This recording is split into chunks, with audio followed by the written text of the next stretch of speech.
Let's face it, in today's struggling economy, everybody is looking for extra ways to make money. I tell you, one of the best ways that I've found is buying and selling real estate. You can take an old house, and with a little insight and some creative money managing, you can make a ton of extra cash. Hi, I'm Chuck Ward, and welcome to This Flippin' House.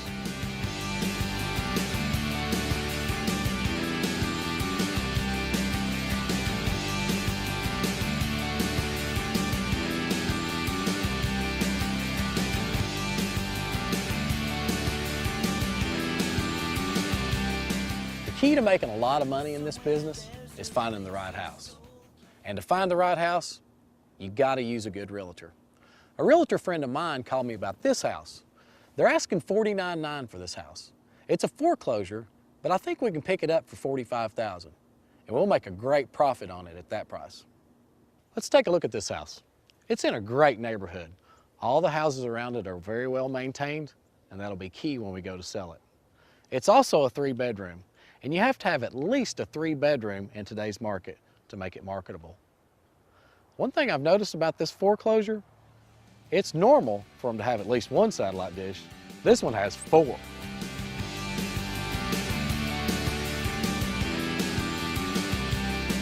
The structure of this house is good. I don't see any cracks in the foundation. I have noticed that at one time they had a garage right here. We're going to take this wall out and add a garage door, because we found when we sell our properties, they sell better with a garage. The back of the house is in really bad shape. I can't help but notice that this patio has settled and it's causing water to run up against the foundation. We can see that it's damaged the siding and possibly even part of the foundation. I'm gonna have to talk to my carpenter buddy Rick and see how much this is gonna cost us to fix it. Could be $200 to $300, or it could be $2,000 to $3,000. And we definitely wanna know that before we put an offer in on this house. Wow, this is a bonus. This house has a relatively new heating and air conditioning system. This will save us between $3,000 and $4,000 on remodeling costs for this house. Not only do these steps look bad, they're a safety hazard. They've got to go. Got a pretty good idea of what's needed to the outside. Now let's see what kind of work is needed inside. Yep, it smells like money in here. I tell you what though, these floors will clean up really nice. I'll talk to my hardwood floor finisher and see what we can do to make these things look new again. Put some new windows in here. This will be really nice. Fresh coat of paint, this house will be ready to sell. So here's the kitchen. Well, these cabinets have got to go. I'll tell you what though, I like the size of this kitchen. I'm gonna get my buddy Rick over here and let him take a look at it, see what he thinks we can do to make this kitchen a little bit nicer and also get some more value out of this house. I'm gonna give the realtor a call, get him on the phone, put a bid in on this house, see if we can buy this place, because there's definitely some profit to be made on it. Now that we've closed on this foreclosure, it's time to bring in the remodeling expert. Hey, brother. Hey. Come on in. How you Good doing? to see you again. Doing great. Good to see you. This is Rick. He's my right hand. He's my handyman. He is my problem solver, and I tell you right now, he saves me a lot of money when we fix these old houses. So I asked him to come over today and give me his opinion about this house. I like the way it looks so far. The floors look like they'll clean up great, and as always, it smells like money. Absolutely. I think we got us a good one here, don't you? Oh, I do too. I think it's got lots of potential. Let's get in here and see what we can come up with. All right, let's take a look at the kitchen. All right. Rick, I want to talk to you a little bit about this beautiful kitchen. Get some ideas from you. Tell me what you think we ought to do in here. Well, I think we can save the hardware used on the front door as a knocker. But It does kind of look like a knocker from the 70s, doesn't it? It does. Pineapple design. It's obviously I think you're going to take the cabinets out. It's a good size kitchen, a good size room. So I think we got a lot to work with here. Right. What are you thinking about the floor? Well, 9 out of 10 times we use vinyl, but I like tile because you can buy some tile now at 70 or 80 cents a foot. It really looks good, adds a lot of beauty and a lot of value to a kitchen. So, I'm not opposed to tile. I think we need to take this vinyl up and let you look at the subfloor. Yeah, I think that's a great point. The houses of this era, predominantly, they use the 5/8 particle board on the top for the finish. And we can't put our tile on that, so we need to take that up, take a look, and make a judgment then. Right. If we've got the right type of flooring, I think tile would be a good option. Got a little bit of concern about this peninsula, this big boxy thing that's sticking out over here. I've got my cabinet guy coming in after a while, and I want to get some of his input on that, but what's your opinion of that? Well, I think that once we see what kind of layout he's got for a good working kitchen, and if he decides for us to get it out here, we'll get it out here. Well, it would definitely open the kitchen up a little Oh, more, absolutely. Rick always has great ideas. At this moment, I want to get Rick's insight on a potential problem, the bathroom. Well, Rick, this is the bathroom, and as you can see, it's definitely had some better days. Absolutely. I wanted to talk to you about a couple of things. First of all, the window in the shower. I feel like that we definitely need to lose the window in the shower. You know, we can build the wall back and put some vinyl siding on the outside. Nobody will ever know it's there. And then wanted to get your idea about a tub and tile surround or fiberglass and tub surround. Well, I think definitely we need to get rid of the window because it's always a problem. It's something that you have to fight the whole time. It's very popular this time in this type of time period of house. So what we want to see is getting rid of that. Also, I'm not a big fan of a three-piece tub shower. They look kind of like an afterthought. Right. And what we're trying to do here is get this thing back up and get it modern. Definitely got to, when we get in here to start looking at this tile, we're going to have to see what kind of damage we got in here because that mud tile was just put right to the sheetrock. May have some damaged studs, may have to do a little framing. Since we're already doing the window, it's a good time to look at that as well. We've kind of seen it both ways. You know, we've taken these walls, the tile off the walls, not have a damaged stud one, and we've taken them out before and the whole wall be rotted. So you really don't ever know until you pull all that out, do you? That's exactly right. Rick, I wanted to bring you downstairs of this house. It's obvious that about 25 or 30 years ago, someone was searching for some additional space. But I tell you, I've looked at the outside of this house and I've looked at the inside, and I think we need to reclaim the garage back in the basement for storage. I think this size house doesn't need this type of a den in it. What's your feelings about that? I think so too. I think aesthetically from the outside, you know, you can always tell where the garage door is, especially when you've got a block or concrete foundation on the outside.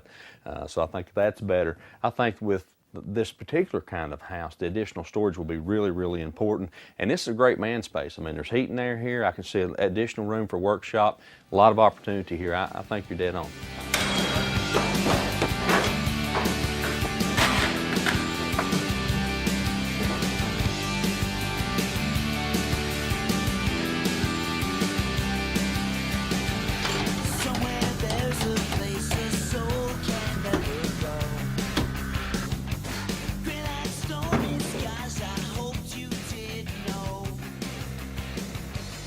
You just don't know what needs to be repaired until you get into it. On the surface, this house looks like it's not going to take that much to bring the value up. So just take it as it comes. We made our way down to the basement of our project and we found that we had a water problem. Now, this is really common in houses all across the country. But when you have a water problem like this, you can't put a Band-Aid on it. You've got to manage the water from the outside. The way that we've done that is we've installed a French drain along the perimeter of the foundation to catch the water prior to it coming to the foundation wall itself. Once we've got the water away, then we've got to deal with the problems that are caused by water intrusion, which are mold and mildew and all kinds of nasty stuff that you don't want to breathe, and you certainly don't want your kids breathing. So here's what we're going to do. We're going to start with a solution of exterior bleach and 50% water. 50% water, 50% bleach. Put that in a normal garden sprayer. We're going to spray that on the wall and let it soak for a minute, and then we're going to use a good brush to brush that. Once we do that the first time, we have to repeat the process. With the bleach and water at 50%, scrub it again. Once we get the wall clean, the next thing that we want to look for is any loose debris, anything that we didn't get off with scrubbing, that has to be removed because then our sealer won't stick. So we want to make sure and get rid of that. It's always important to use safety precautions whenever you're doing these types of projects. Bleach, dry lock, all the products that we're using can be hazardous to you. So you want to use goggles that don't have air infiltration in them so it protects your eyes. You also want to make sure that you use a good quality mask. Not a mask like you mow the yard with, but a respirator mask that will filter out the chemicals in the products themselves. Then we're going to apply 2 coats of dry lock, letting them dry in between. That's going to seal our wall up and stop that water from intruding in. Once we get that done, we're not finished yet. We're going to take a primer and put on top of that 2 coats and then a finished top coat of exterior paint. We like to use an oil-based primer so it really grabs the dry lock itself and gives a good base for your paint. Then we've solved the problem in our basement.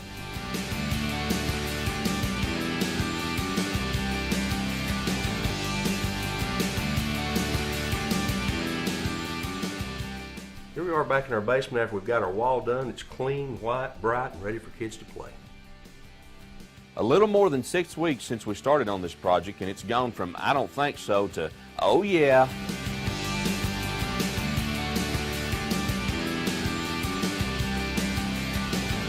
Somewhere there's a place a soul can never go.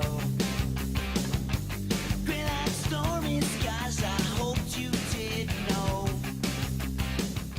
But that's just what you see from the curbside. Hey man, how you doing? Good, buddy. How you Good doing? to see you. Good to see you. Well, this house turned out fantastic, didn't it? That really looks good, man. I tell you what, I'm excited. I'm ready to get this one on the market. It'll make somebody a nice one. Remember the old painting that was on that wall over there? That was pretty bad. That's pretty, wasn't it? Yeah, it was nice. Obviously, we decided to get rid of that and apply some knockdown texture on the walls. What was our reasoning behind that? Well, you know, it's great for kids, you know, and also when you have a house that's not been treated quite the way it should be, it helps us cover that up and make it look real good. Get rid of all those old picture frame holes that was hanging on the wall. Absolutely. And how about these floors? That stain just fantastic on these oak floors. Looks good. You know, we talked about this a little bit before we chose the stain and decided to go with that darker conventional, but it really brings that grain out really nice. And the finish, you know, the top coat finish has really made them look like new. It's fantastic. I can't wait to see the kitchen. Let's go take a look at Let's it. go. You know, our kitchen on this project turned out fantastic. It's one of those kinds of things that really updates a house. And if you remember, we had a peninsula in the existing kitchen that really closed it down and made it feel kind of cramped. So the first thing we did is we took the peninsula out of the kitchen, which really opened up that space. It also gave us a place to move the refrigerator from one side to the other and get it out of the way. Now there's some great things you can do in your home too. One of the best values that we have is fantastic cabinets along with a great countertop, which really updates the kitchen and brings it back up into the 21st century. Brand new appliances that are bright and white and new and modern make a great deal of difference. And a great, great floor is one of those things that really spices up this space. The bathroom really turned out nice, but we had to go to plan B. We had originally decided to tile around the bathtub, use tile on the floor, put wainscoting on the walls. It would have really given us an updated bathroom. But unfortunately, when we tore out the back bathroom wall, we had a lot of wood rot that we had to deal with. So our budget was kind of shot. We decided just to go ahead and texture the walls, use a 2-piece fiberglass shower tub combination, and put vinyl on the floors. And as you can see, it turned out just fine for this house.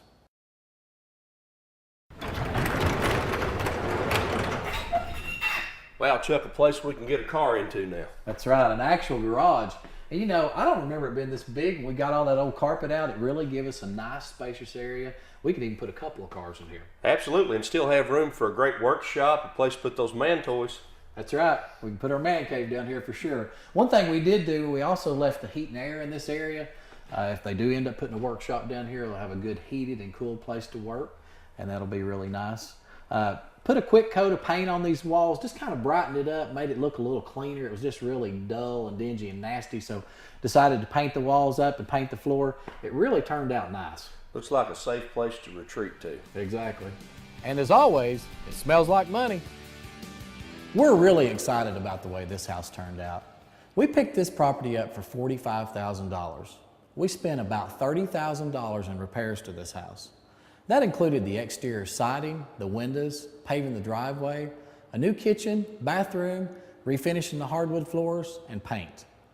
We're ready to list it with a realtor now, so we're going to put it on the market for about $119,900. After we pay the realtor their fee, we're going to make about $40,000 on this property. And you know the good thing about that is anybody can do it. It's not that hard. If you want to learn some more tips on real estate investing, tune in next time to This Flippin' House.